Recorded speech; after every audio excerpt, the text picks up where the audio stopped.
Go ahead. Okay, hello everyone, welcome to our candidate forum. We have a scheduled candidate forum between Councilmember Don Zimmerman and Jimmy Flanagan. Unfortunately, Councilmember Zimmerman canceled his appearance today, so we decided to have a conversation with his opponent, Jimmy Flanagan, around civic issues today. Thank you so much for attending. Mr. Flanagan, if you want to give a brief introductory remarks, and we should start with the conversation. Thanks to Aura for holding an event in the district. It's very exciting to see issue groups that advocate on a number of civic topics make the trek up 183 out to the district and start to engage District 6 residents. And Lord knows with my Northwest Austin Coalition group and a lot of the efforts that I have in the district, getting District 6 residents engaged at City Hall is a key element of what I try to work on. Very quickly, my background is a small business owner and a community leader. I've been in Austin for 20 years, business owner for 20 years. I lived in Northwest Austin for 16 years. And in that time, I have learned quite a bit about how the city operates and where the city's working and where it's not working. And I'm looking forward to representing District 6 with distinction, with respect, and with results. Great. And as you know, Aura focuses on housing, land development, transportation policies. So most of our questions are focused on that, although we'll have some general questions around the city.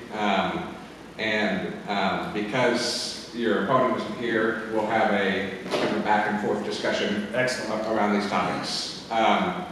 If someone from the audience has a follow-up question on one of these topics, I'm certainly willing to accommodate that. Thank you so much. So we'll start with some of the taxes and budget issues that have come up.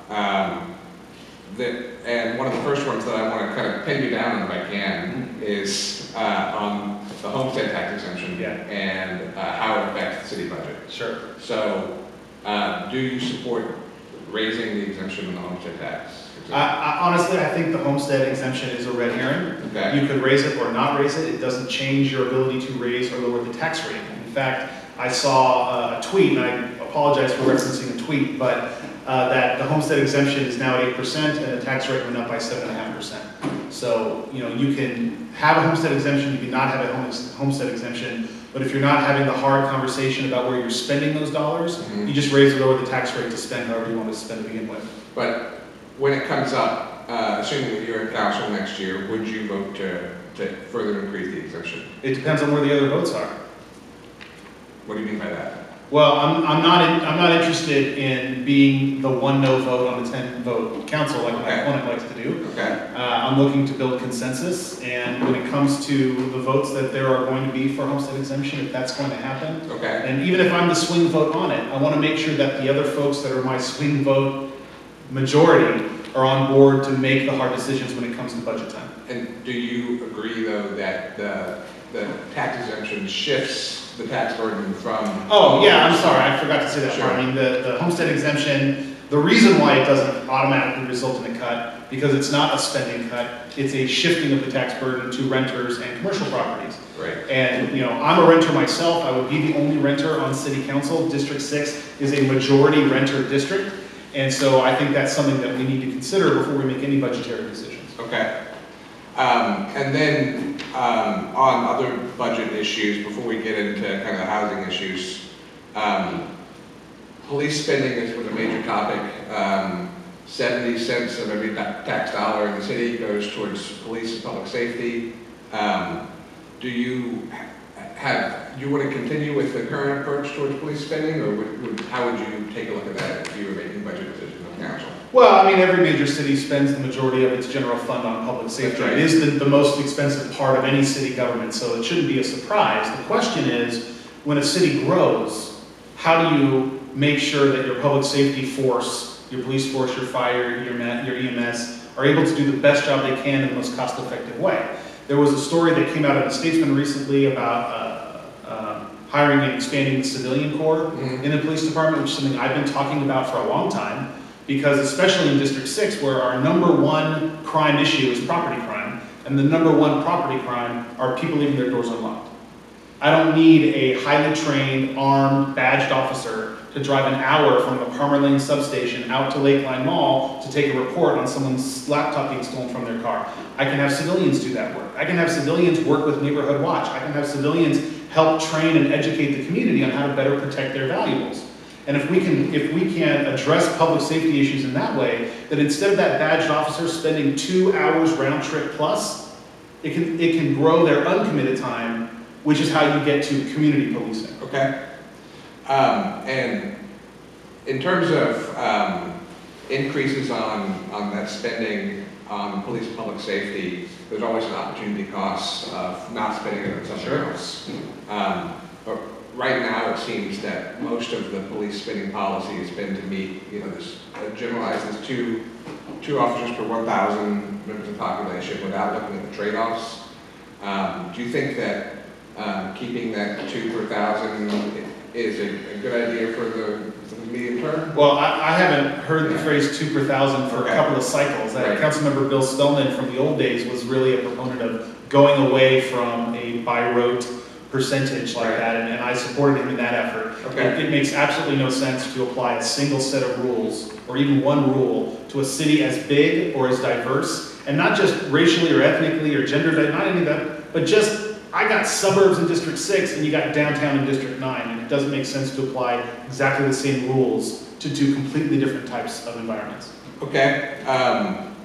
So now on to spending in general, your opponent has consistently questioned spending on contracts, as the council member asking how much we're spending on this IT contract and why. Do you think this has been beneficial, and why not? Sure. I think we should be questioning. Mm-hmm. We should be vigilant in how we spend the taxpayer dollars. The challenge that my opponent has is the way he goes about it fails every single time. So even if he were to happen to stumble on a contract that's bad for whatever reason, his approach, his bullying, his grandstanding inevitably means that the rest of council can't go down that road with him. Mm-hmm. And I've seen it happen certainly early in the budget process, where he would pull up some type of thing he wants to cut, and then another council member would say, you know what, I think we should double that contract. So you end up with this moment where you're not able to have a rational conversation about where the dollars are going, because it's not a rational conversation from my opponent. It's an ideological conspiracy conversation. And that's no way to get to the meat and the heart of those issues. And I want to add one thing, since it's just me, I don't think we've got time limits here. The other problem with that is that conversation seems to happen in such a small window. The real challenge, the real solution to this isn't just pulling stuff off the consent agenda and then abstaining anyway, like my opponent does, but to look at a biannual budgeting process. To say, we shouldn't be doing departmental reviews, all of them at once, in 6 weeks. We should be breaking up the departmental reviews over 2 years, doing deep dives into those programs, doing the 2-year planning, including budget for each department. And yes, you'll still do your charter required annual checkbox budget, but if you don't give yourself the deep dive time, then you don't actually get to decide as elected officials if each program, a program that was maybe established 20 years ago, is still effective or funded at an appropriate level for the city that we are today. So that's the real solution to a broken contract, is biannual budgeting and deep dive from your elected officials. Okay. So in addition, on the ballot this year race is a bond on transportation spending. Before I get into the details, are you for or against that bond proposal? For. Okay. Why? Well, I think it's important to note, since my opponent is not here, I'm not a big fan of the empty chair debate, but that's what he's left us with. He abstained on that ban, so we don't actually know if the council member is for or against this bond, but I'm for this bond. Okay. I worked very hard to get projects for District 6 into that bond, especially Anderson Mill Road. My citizen-led corridor study through Northwest Austin Coalition saved taxpayer dollars, got the corridor study done faster, and it got $5.5 million for Anderson Mill Road into that bond. And it's absolutely critical for District 6. Certainly, a majority of District 6 residents are driving on that road or impacted when folks are stuck on that road. We've got to get those improvements done. I'm getting there. It's okay. As far as the rest of the bond is concerned, it's not perfect. I don't think anybody would say that any bond is perfect, but You know, it is, I think in many ways, a bond that is looking in the rearview mirror, but we have to do the projects we know have to be done before we can do the next round of projects that have to come next. And when you spend as much time and effort and money on the corridor plans that neighborhoods have spent all over the city, and then never build the project, that doesn't make sense either. These are vetted projects from vetted parts of the community. We can build these things and get ourselves set up to really evaluate the future of transportation in 4, 6, or 8 years. Some of the corridor plans are better than others. And Mine's the best. I wonder if you can talk about what makes a corridor a good corridor, and I'm going to lead into a question about the future of Anderson Mill. Sure. But yeah, so what makes a corridor good and what makes it bad, and how, you know, in general, would you want to see a major thoroughfare and street be improved with tax dollars in general? Yeah, the challenge with any corridor plan is the intersection between the people and the businesses that are existing on that corridor, the surrounding people and businesses that have to use that corridor to get to and from work, to and from play, and the related uses and where that corridor goes. I mean, there's a lot of factors that go into good corridor, bad corridor. I would argue that it's too binary of a choice. Sure. And the corridor plans that are in this bond are not perfect either. Many of them don't connect to another corridor. And I think, you know, I talked about this in 2014. Back then I was calling a plan I had connected corridors. I intentionally used those words. These corridors in many ways do not connect. And a lot of the challenges I see with certainly bike and pedestrian infrastructure is that you build a mile of it, and then on the other end there's nothing, and on the other end there's nothing. The classic example to me is the bikeway by the university on the drag, which is essentially the one stretch of that bikeway that people are actually going across it, not down it. And if you were to try to take that bikeway, you end up mixed into traffic on both ends. So it's not good. But the reason those get built that way is because we made a decision years ago that we were only going to build infrastructure piecemeal when the money was happening and other projects were happening at the same time. So you end up with a polka dot infrastructure across the city. And I think a lot of folks can identify even areas in their own neighborhood that there's randomly a bike path, that there's randomly a stretch of sidewalk, but it doesn't go anywhere for any reason. It's because of the old system. The new way, the right way, Mayor Adler's way in this transportation bond is to say, look, we've got some corridor plans that are on the shelf, let's get those built. And like they immediately kicked off the next round of bond planning because we all know it's not the end all be all. We have to think about where those corridors end up, how they connect, and how we plan the city as a whole. One of the questions in corridor planning is right-of-way dedication for single occupancy vehicles or, you know, people's cars versus buses. Some of the corridor plans, like the Bernard Road corridor plan, call for a dedicated bus-only bus lane. I think that's on the Guadalupe plan as well. What is your approach towards street infrastructure for dedicated mass transit? And how would you decide when that's appropriate? Sure. It's a challenge. We've got some very narrow stretches of roadway where it makes it very difficult to cram in all of the good things that we know that we want. I think it's critical that when you can do dedicated lane or guideway or tram or whatever you want to call it, that you do it. Any type of public transportation is more effective if it doesn't have to compete with the cars, just by design. You know, there might be stretches when you get down to the brass tacks where, you know, this one curve on Guadalupe where it goes from University to North, that one might be tough. Maybe that's where we just have to live with a little interface in bus and car, but wherever possible, we need to be providing that dedicated busway because it's the only way you're going to have reliable public transportation. And I've taken the train. We've got train in District 6. I've taken express buses. We've got express buses in District 6. And the reliability of those routes, there's a reason why the express buses are half full and the train is totally full, even though it's not really the world's greatest train. Because the train, at least you know where it's going and when it's going to get there, and it's almost always on time.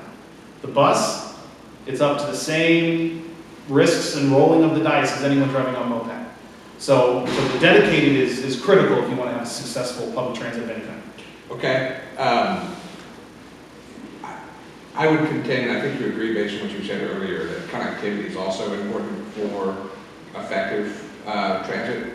And Austin has a relatively disconnected street grid, except in a few parts of town. Do you think that's something that we just need to accept, or is there a way that we could, over time, try to increase our connectivity? For example, it's not in the review process for land development generally, is how we increase connectivity on this tract. Do you think? There are people who own tracts of land that would disagree with that assessment. Sure. I've gotten phone calls from folks in District 6 who were very upset because their small little neighborhood road where there's no sidewalk and no bike and no protection and no curbs for their kids is suddenly going to connect to Anderson Mill Road and become a new cut through to the highway. And when they're told that, it's because of the connectivity. Is it called the connectivity ordinance? There's an ordinance for it. And so some of that is happening. Sure. Some of that is happening. But like anything, and my focus when it comes to Code Next, which I'm sure we're going to get to, when it comes to transportation planning, all of this is about being context sensitive. Okay. And understanding that a connected grid is really critical and useful in the urban core. But if you wanted to turn my neighborhoods in District 6 into a connected grid, you'd have to tear down 50 homes because there's so many cul-de-sacs and dead ends. And I think some of that is probably more trouble than it's worth. So you mentioned Anderson Mill is in the bond package and you support it, you hope it gets funded.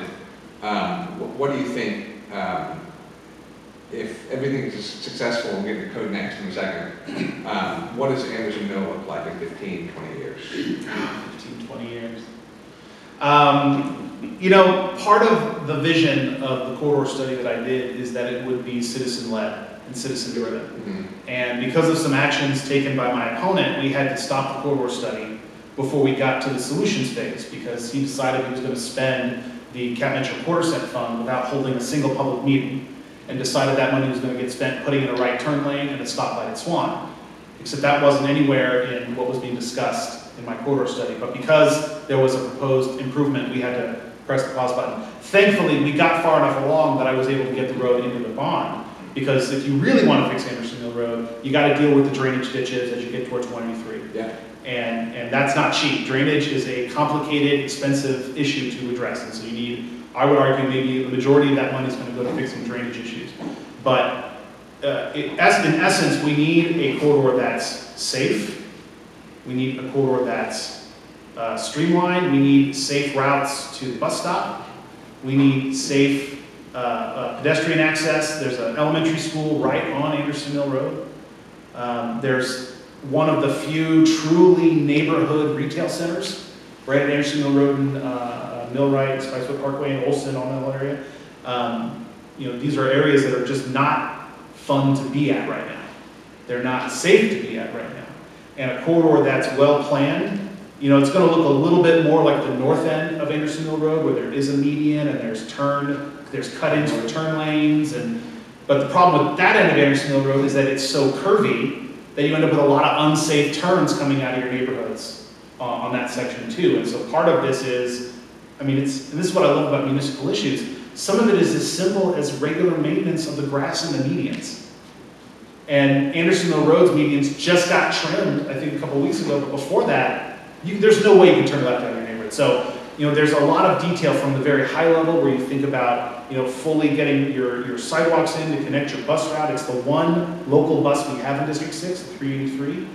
And that you fix the area right by the shopping center where the road, it does this hump thing. And because it does this hump thing and you're on this end of the hump, you can't turn left without getting into a car accident. There's car accidents there all the time. So there's some street geometry that has to be addressed. But ultimately, it's a citizen-led effort. So my plan is, once the bond passes, hopefully the bond passes, we will immediately restart our corridor study, and start engaging the citizens on the proposed solutions for the corridor. Okay. Now on to development and housing issues. Code Next is called for by the city's comprehensive plan in Austin to redo the land development code to be in line with the new comprehensive plan.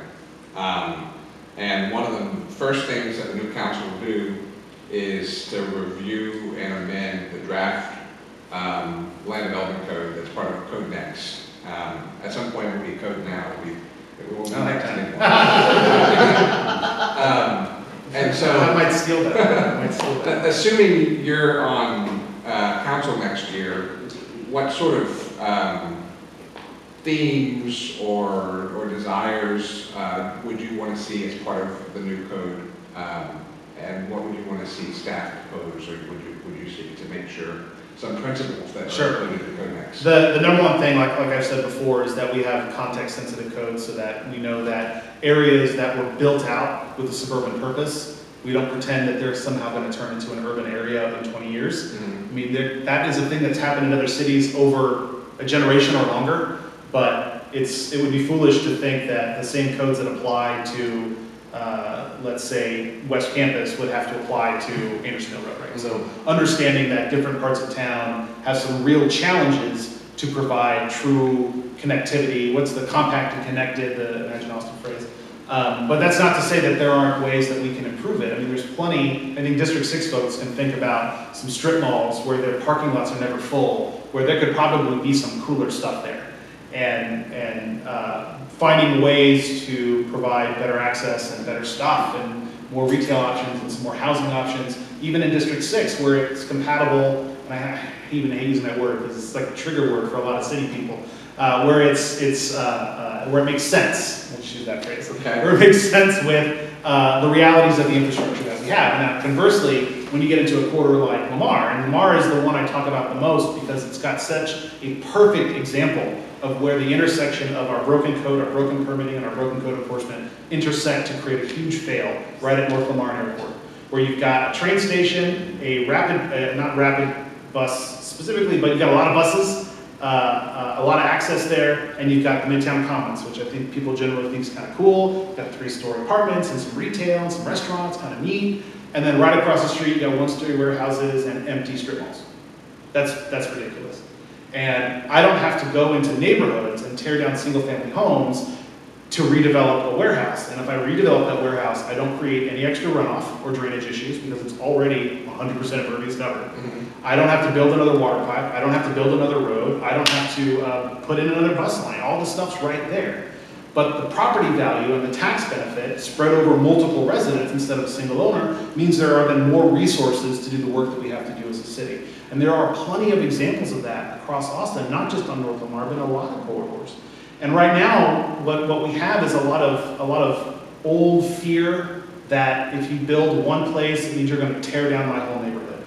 And there's absolutely no reason that has to happen. There's so much opportunity to provide the homes for Austinites, for the Austinites that want to stay in Austin.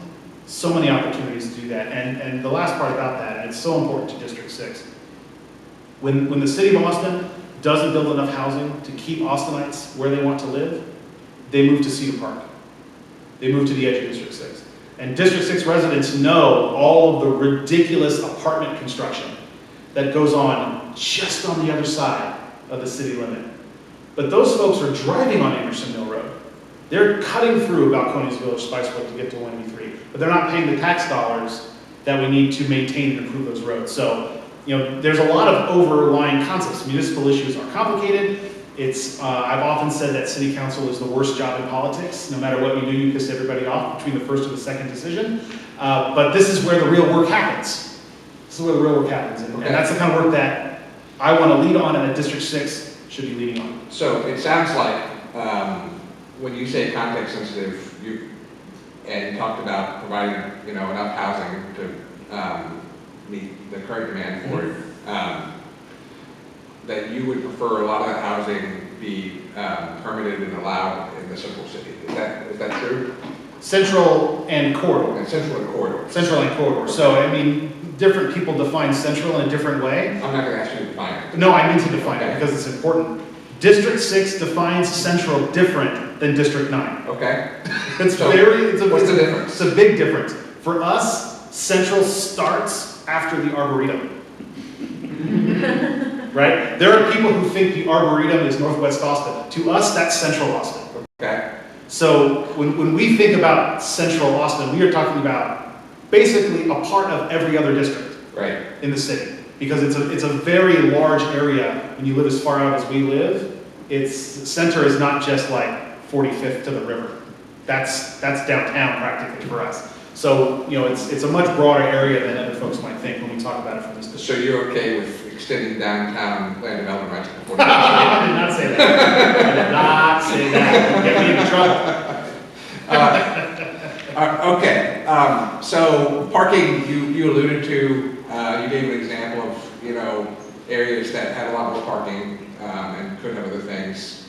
Aura has called for abolishing parking minimums as part of Code Next and letting developers in the market decide, how much parking they think they need for their project. Yeah. How would you, approach that decision next year? It's such a complicated problem because people get very passionate about parking that they never use. Very passionate about parking that they never use. And I've had some very passionate conversations with folks who say, I never go downtown, but downtown needs more parking. Okay, but if you never go downtown, Sure. I don't have to worry about that.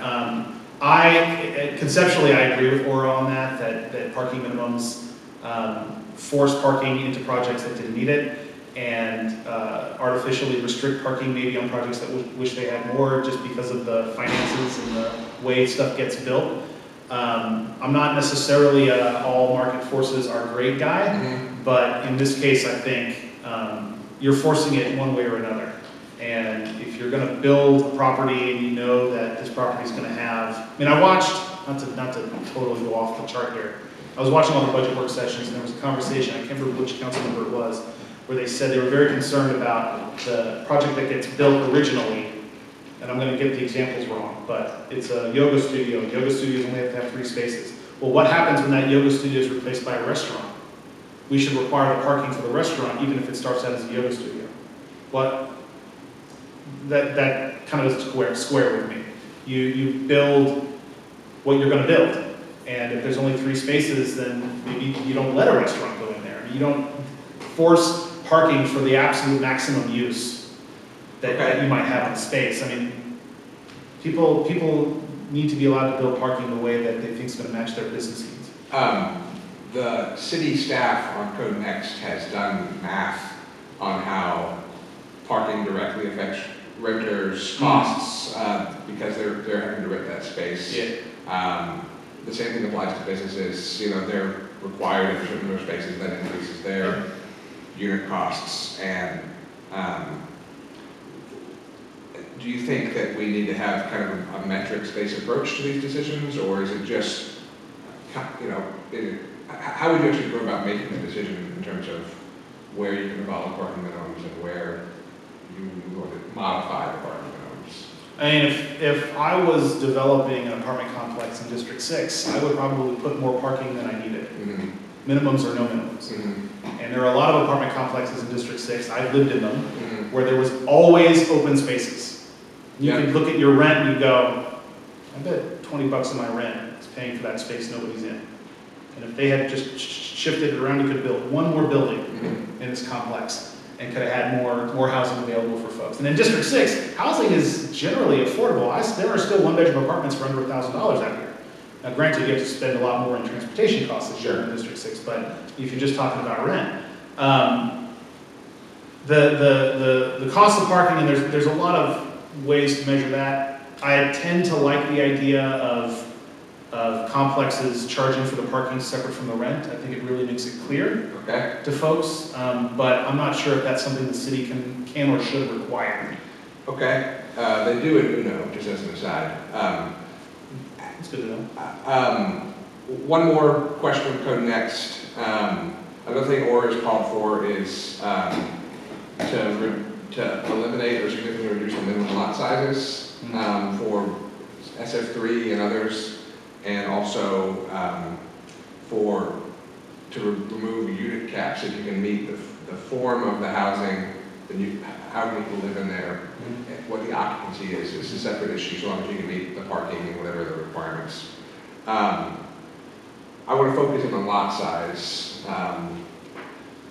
From Aura's perspective, requiring someone to buy 5,050 square feet of premium urban real estate is an impact on affordability, and we advocate for a lower minimum or no minimum. How would you approach that problem? Sure. Do you believe that that's a good idea? I think the lot sizes can certainly be lower when you're building new developments. Okay, I get nervous when you start talking about doing that in existing neighborhoods. okay, And I think there's an opportunity for folks to, I think there's an opportunity for neighborhoods to feel that they can coexist with density and not be overrun by density, and there's enough opportunity to build and to rebuild along corridors that we don't have to forcibly do this into the neighborhoods in the short term. And by short term, I mean 20 years. I think there's an opportunity to work with community leaders all over the city to say, look, stop fighting me building apartments on Lamar. okay. And I'm not gonna turn your neighbor's house into a fourplex. Now, I live in a duplex myself in a single family home neighborhood off McNeil. It's awesome, we all get along with each other, there's no issues, there's no contest, nobody's upset. So, But the duplex looks like the single family home that's next to it. so, it's your preference that the SF3 style zoning, where there's the large minimum lot size, detached single family home with parking requirements be maintained as you move to go next? I think you could argue, I am arguing, let me phrase it that way. I am arguing that the requirement to change an existing home on a lot size like that But is so- different, should be different. But it should be different, Finish, okay. finish. Should, that maintaining an existing neighborhood set that's like that is different than, say, what they're building in Robinson Ranch, Okay, right? Now remember, District 6 is not Central Austin. I still have greenfield development out here. So when I say what you apply to new development, it's not an abstract concept. I understand. Yeah. Yeah. And just to crystallize the point you made, so let's say a home was sold, you would prefer that if it was going to be rebuilt, it be rebuilt in a similar style? Yeah. Okay. Now, in terms of the transition zones that are contemplated in Code Next, where there's a more density that's allowed in the more that you talk, that's your preference, and then it transitions into the central, into the neighborhood that's nearby. Mhm. Based on what your last answer, it sounds like you want that transition zone to be as small as possible. Yeah. Okay. I think that I ran out of, one of them, yeah, go ahead. Can I get a follow-up on Code? Yes.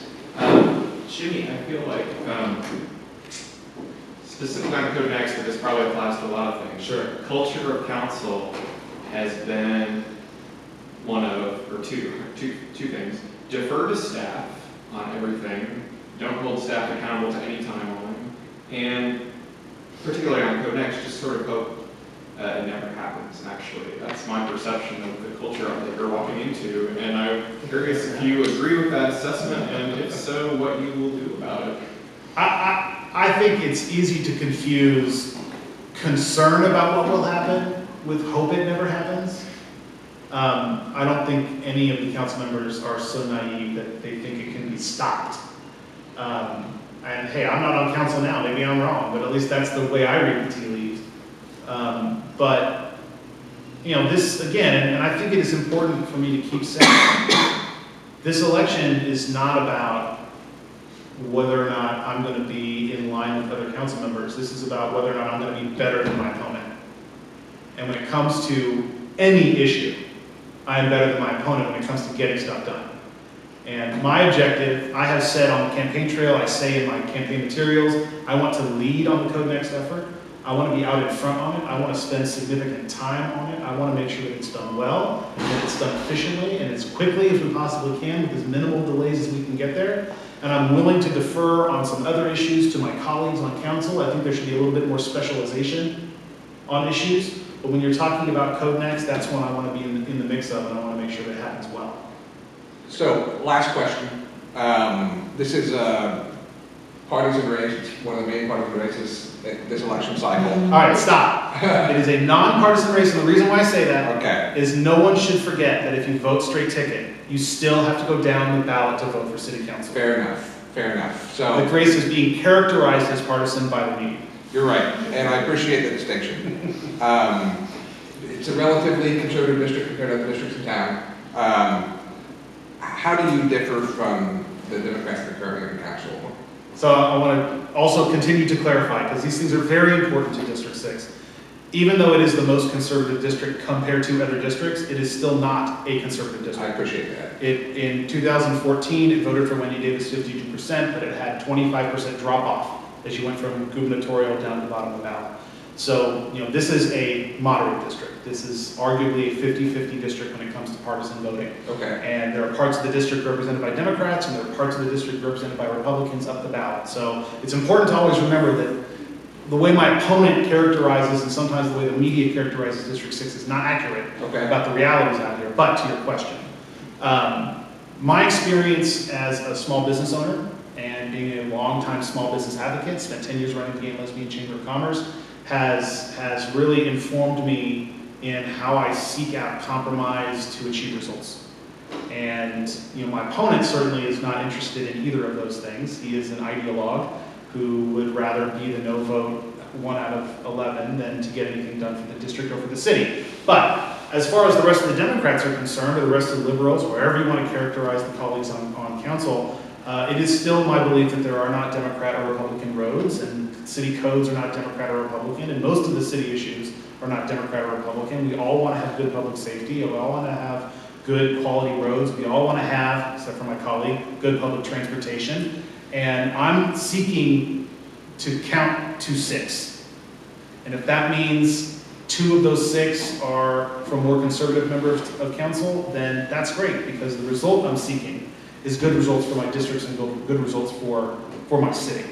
And I hope that the rest of council, once the resident gadfly is removed, can join me in that effort.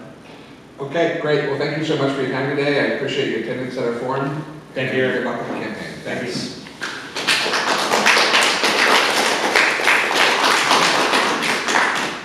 Thanks, everybody.